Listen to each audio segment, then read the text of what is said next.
Okay, Ronnie, I'm ready to start motion station forward. Doctorants et docteurs voient l'actu. We think that the NTA is out of the trust, so you can relax a little bit with it. Okay. C'est Focus Actu. Hey, for you guys, take one moment and look at the overhead windows on Discovery.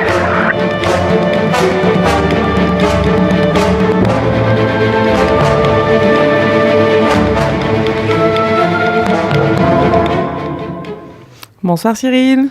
Bonsoir à tous, bonsoir à toutes. Je vous remercie de m'avoir invité dans votre émission. Je perds pas de temps, je rentre tout de suite dans le vif du sujet. Je prends tout de suite dans le vif du sujet.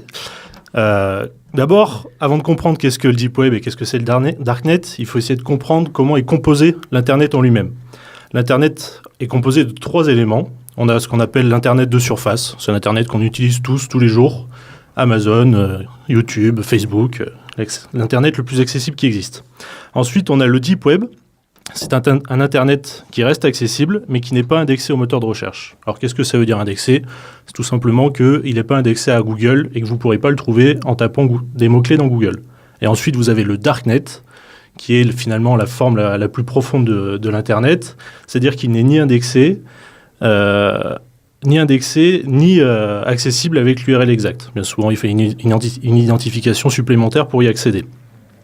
Et c'est finalement ces simples caractéristiques techniques qui permettent de différencier le Deep Web et le Darknet, et c'est pour ça que bien souvent ils sont confondus et utilisés à tort l'un pour l'autre.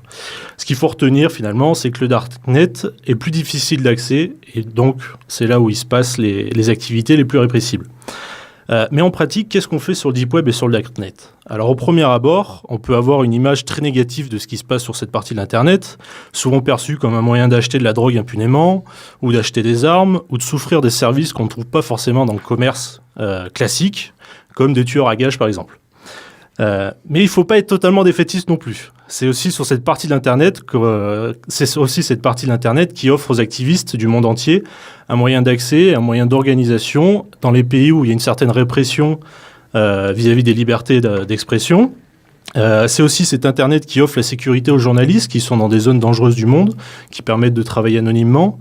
Mais c'est aussi grâce à cet Internet que les pays peuvent communiquer entre eux de manière sécurisée sans que des personnes tierces puissent avoir accès aux informations qui sont échangées.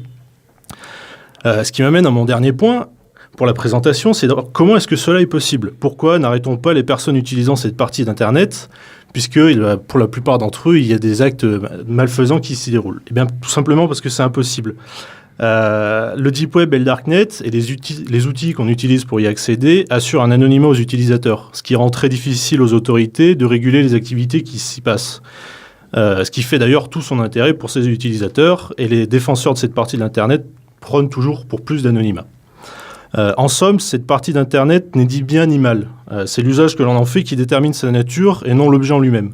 Vous l'aurez compris, l'objectif ici est de rétablir aux yeux du public la véritable nature de cette partie de l'Internet. Dans un sens, c'est sans doute le seul véritable espace de liberté totale. Pas de liberté au sens liberté sécuritaire comme on l'entend aujourd'hui, mais de liberté sans limite, sans contrainte, pour ne pas dire hiérarchique. Une liberté amorale, où le meilleur côtoie le pire, sans restriction et sans distinction. Alors merci pour cette présentation. Est-ce que quelqu'un veut se lancer pour une première question ?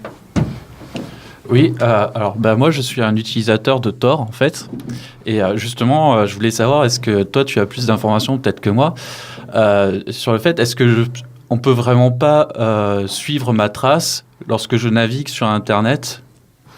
Alors c'est très compliqué. Il y a très peu de personnes qui sont capables de contrôler les activités des internautes sur le Deep Web.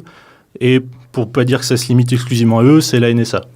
Parce que ça demande énormément de moyens, sachant que Tor est un réseau qui s'améliore de plus en plus, notamment avec les clés de cryptage, des informations qui circulent, les différents points de transition d'informations et tout ça. Donc, c'est pas impossible, mais une personne lambda est incapable de vérifier tes activités, et même les forces de l'ordre, à part quelques personnes dans le monde, sont incapables de le faire. Et il faut savoir que ça coûte très très très cher. Donc en général, c'est limité pour des activités importantes et dont il y a un certain intérêt. Un petit jeune qui achète ses 10 grammes de hashish sur Internet, ils vont pas chercher à retrouver qui c'est. Peut-être pour les néophytes, qu'est-ce que c'est que Tor ? Parce que moi, je ne sais pas ce que c'est que Tor, donc voilà. Tor, c'est la même chose que Mozilla Firefox, que Google Chrome, que Safari, mais pour accéder au Deep Web. Le Deep Web, c'est ce que je vous expliquais, il y a certains procédés pour y accéder, et Tor fait partie de ces procédés qui permettent d'y accéder. D'accord, donc c'est comme un moteur de recherche, mais particulier. C'est un navigateur d'Internet. Ça y est, je sors les rames. Et Google, c'est quoi? C'est un moteur de recherche. Et Google Chrome. D'accord. C'est un navigateur. C'est bien, je serais passée pour la blonde du plateau en direct, c'est parfait. Peut-être du coup, on a une question plus simple, mais donc on a l'Internet normal de surface, qui déjà est très compliqué pour moi, et derrière, il y a le Deep Web. La proportion, il y a plus d'Internet de surface ou beaucoup plus de Deep Web finalement? Alors, c'est difficile de quantifier parce que ça augmente en permanence. Des sites Internet sont créés tout le temps. Les sites sur le Deep Web, en plus, pour se protéger, ont tendance à changer de domaine très régulièrement pour pas pouvoir être tracés et tout ça. Mais il y a des études qui ont été faites et on estime que le Deep Web est 500 fois supérieur à l'Internet de surface. C'est pour ça que bien souvent, quand on parle d'Internet, on utilise l'image de l'iceberg, puisque la partie qui est immergée est beaucoup moins importante que la partie émergée. Non, moi, juste une petite question. Du coup, tu nous dis que tu utilises Tor. Je me dis, un doctorant qui utilise Tor, qu'est-ce que tu vas y chercher? Enfin, peut-être que c'est confidentiel, mais je me demande ce qu'un individu lambda va aller chercher dans ces profondeurs-là d'Internet qu'il ne trouve pas sur le reste. Alors, l'individu lambda, je ne sais pas. Moi, personnellement, j'utilise Tor uniquement pour des raisons, on va dire, un peu idéologiques, pour employer des gros mots. C'est-à-dire juste, je vais faire des choses normales, ce que je ferais aussi dans l'Internet normal, sauf que je n'ai pas envie qu'on retrouve forcément ma trace, même si je n'ai rien à me reprocher. Je n'ai pas forcément envie qu'on retrouve ma trace sur Internet.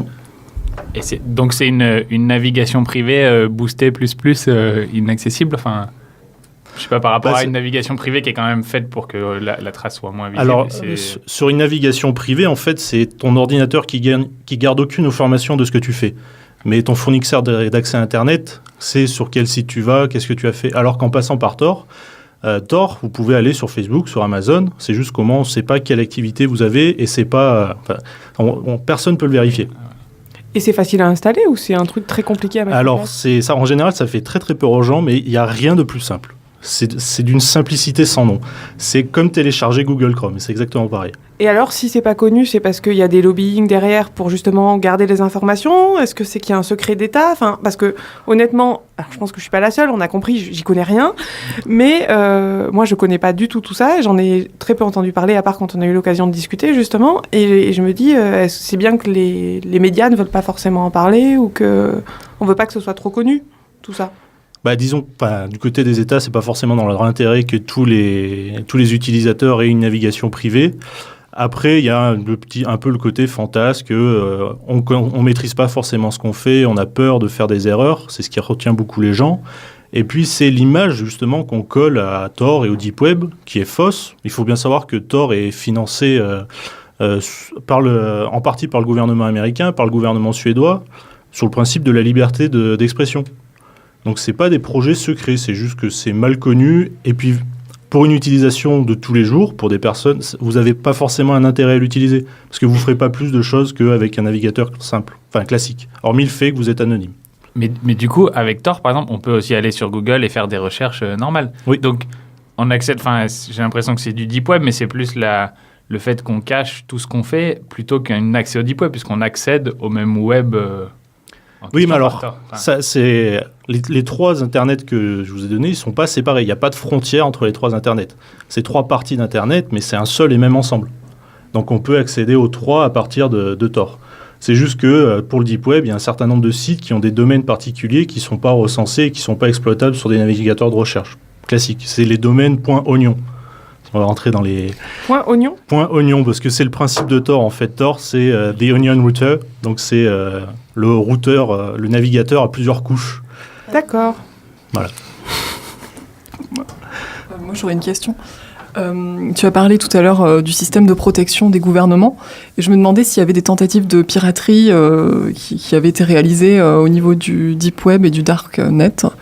Et si oui, est-ce que c'est très difficile d'entrer dans ces couches profondes d'Internet ou non Quels sont les systèmes de protection mis en place par les gouvernements, tout ça? Est-ce que tu pourrais détailler un peu? Alors, système de protection dans quel sens? Pour que nous, on ne puisse pas y accéder?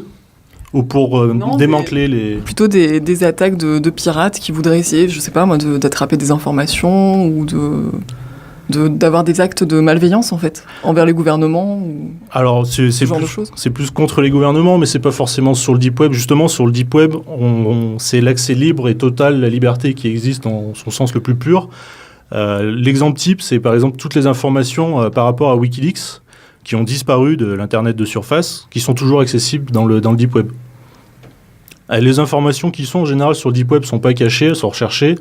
Après, tout ce qui fait l'objet de piratage, entre guillemets, et de surveillance, qui représente une grande partie de l'activité, malheureusement, sur le deep web, c'est tout le contenu pédopornographique. Donc là, par contre, c'est les États qui mènent des actions contre les personnes qui gèrent des réseaux comme ça. Mais après, c'est pas dans l'intérêt des pirates, parce que c'est les premiers à l'utiliser. Et en général, ils utilisent plus le deep web pour faire circuler des informations, plutôt que d'essayer d'en extraire des informations. Et ça, c'est du deep web plus que du darknet, quand même, tout ce qui est...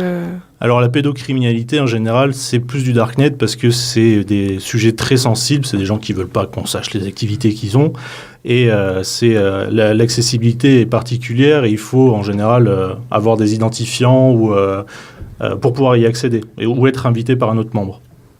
Donc la c'est bien souvent... cooptation du pédo... Ouais.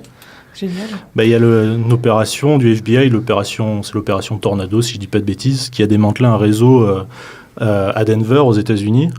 Et c'était des personnes en fait, qui se connaissaient dans la vie, qui se côtoyaient, mais qui utilisaient le deep web pour faire circuler leurs images et le contenu pédopornographique. Donc, si je résume et si j'ai à peu près compris, le deep web, c'est presque un web classique, mais sans pouvoir être suivi avec des sites en plus. Et le darknet, c'est tout ce qui serait le marché noir. Non ? Non, faut pas voir Internet est pas séparé. Tout fait partie d'Internet. La question de l'anonymat, c'est avec Tor. C'est Tor qui donne l'anonymat. D'accord. Après, le deep web, c'est accessible sans procédure particulière. Il faut juste avoir, par exemple, Tor pour y accéder, mais il n'y a pas de procédure supplémentaire. Alors que le darknet, il vous faut des identifiants.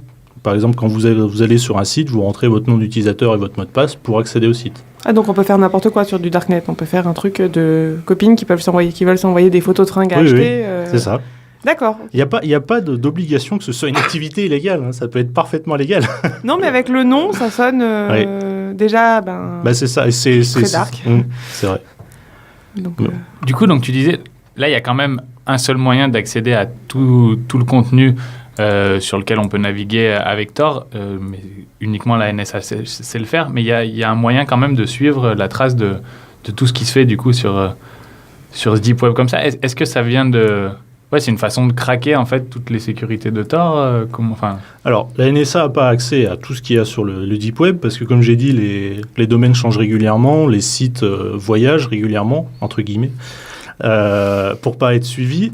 Par contre, c'est vrai que l'accessibilité aux informations, il faut avoir l'URL exacte. Et la NSA n'est pas capable de deviner l'adresse exacte d'un site pour savoir ce qui s'y fait. Après, quel type de moyens, du coup, ils ont de combattre ce qui s'y passe ? Alors, pour savoir les personnes qui sont actives sur le deep web, il y a un système, ce qu'on appelle de nœuds, donc des serveurs, entre guillemets, et une information va d'un point A à un point B en passant par 3 nœuds, en principe. C'est la structure de base de Tor. Et du coup, la NSA, pour être un nœud, il suffit, par exemple, d'héberger un serveur sur son ordinateur. Et la NSA essaye d'héberger un maximum de serveurs sur Tor pour pouvoir contrôler les informations qui passent par son serveur. Et quand elle contrôle les 3 points entre le point d'origine et le point d'accès, elle arrive à identifier la personne. Après, il est possible de décrypter les clés de cryptage. Mais comme j'ai dit, ça coûte très très cher. Les clés de cryptage les plus simples, ça coûte environ 300 millions de dollars à décrypter. En termes d'énergie, et c'est des clés qui sont presque plus utilisées. Les clés qui existent maintenant, s'il faut la décrypter en attaque, ce qu'on appelle en attaque de brute force, donc en essayant toutes les combinaisons possibles, c'est des clés qui demanderaient l'équivalent de 1000 fois le PIB mondial en termes d'énergie, de ressources et de matériel pour être craquées. Donc c'est pour ça qu'on considère que c'est quand même très sécurisé les informations qui circulent. Et puis ça va l'être de plus en plus avec les ordinateurs quantiques. On retrouve les mathématiciens. Exactement. Et du coup, est-ce que si vraiment on voulait lutter contre tout ce qui est, on va dire, méchant sur Internet, puisqu'on ne va pas dire tout ce qui est dark, ça ne marche pas, on aurait un moyen, ou est-ce qu'il y aurait un intérêt à bloquer finalement, au-delà du fait que, bon, par contre, ce serait assez liberticide, mais de bloquer tout ce qui se passe en dehors de la surface. Déjà, c'est très compliqué parce que ce serait difficile de bloquer telle ou telle activité. Il faudrait bloquer l'intégralité des activités. Et comme je vous ai dit, on ne peut pas, matériellement parlant, il n'y a pas de frontière entre le Deep Web et Internet et le Darknet. Donc si on voulait limiter les activités sur le Darknet et sur le Deep Web, il faudrait couper Internet, tout simplement. Ou rendre illégal, du coup, l'utilisation de trucs type Tor, etc. Mais après, il faudrait détecter la présence. Oui, voilà. Ouais, c'est compliqué.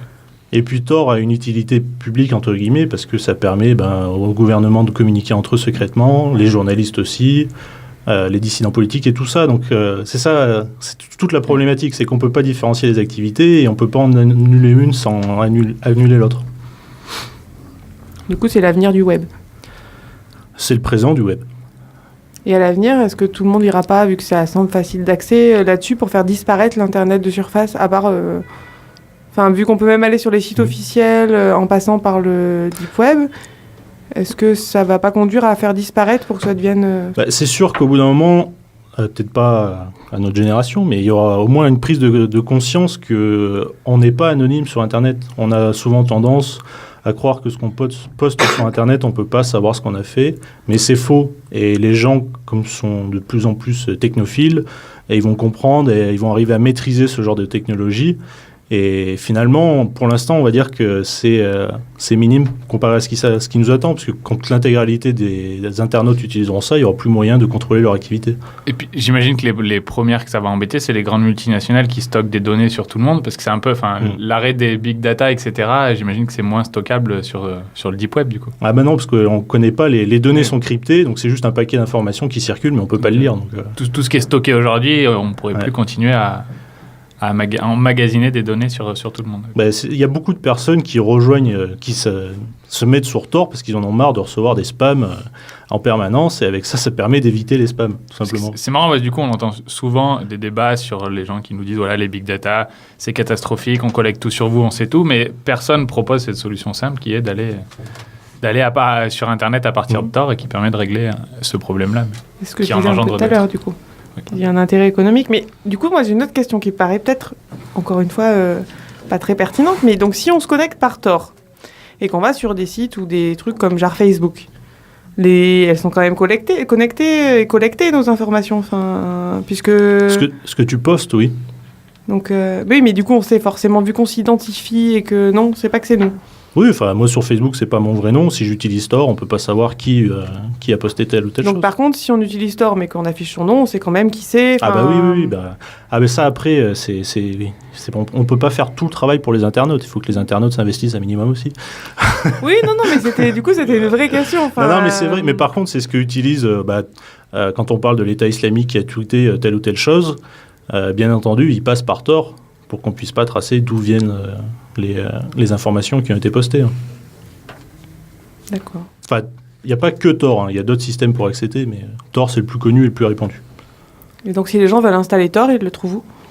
Sur Tor, le site Tor. Ah, carrément. C'est écrit comment ? TOR, TOR, tout simplement. Alors, d'autres questions ? On a tous été bluffés, je crois, c'est ça ? On en aura tous après. On va tous installer Tor ce soir. C'est ça. Je pense qu'on devrait faire une étude statistique pour voir combien de personnes, après l'émission, ont installé Tor sur leur ordinateur. Alors, sachant qu'il y a une contrainte quand même avec Tor, c'est que comme c'est des données qui sont cryptées et qui passent par différents nœuds avant d'être traitées, les connexions sont assez lentes. Ah, donc pour regarder en streaming, c'est pas terrible. C'est pas top. D'accord, donc le streaming, on le fait sur Mozilla et le reste, on peut le faire sur Tor. Mais il y a un nouveau projet justement qui a été mis en place par des universitaires anglais et suisses qui s'appelle Hornet, qui fonctionne sur le même système que Tor, mais qui sera beaucoup plus rapide. Ce sera aussi rapide si on a une connexion fibre, on aura la rapidité de la fibre. Et là, ça pourrait changer beaucoup de choses, notamment pour les transferts de données et d'informations. Parce que là, c'est limité, puisque l'Internet est limité, mais si on a un Internet d'une grande rapidité, ça peut être très intéressant, notamment pour les entreprises qui doivent s'envoyer des fichiers volumineux de manière discrète. Donc l'avenir de Tor, c'est Hornet. C'est Hornet. Et l'avenir du web, c'est le Deep Web. C'est ça. Et donc l'avenir, c'est les mathématiciens. Les physiciens. C'est les physiciens qui ont inventé Internet. L'armée. Et l'armée. En tout cas, merci pour tout. Merci pour toutes ces informations. Je pense qu'on aura appris plein de choses. Moi, la première.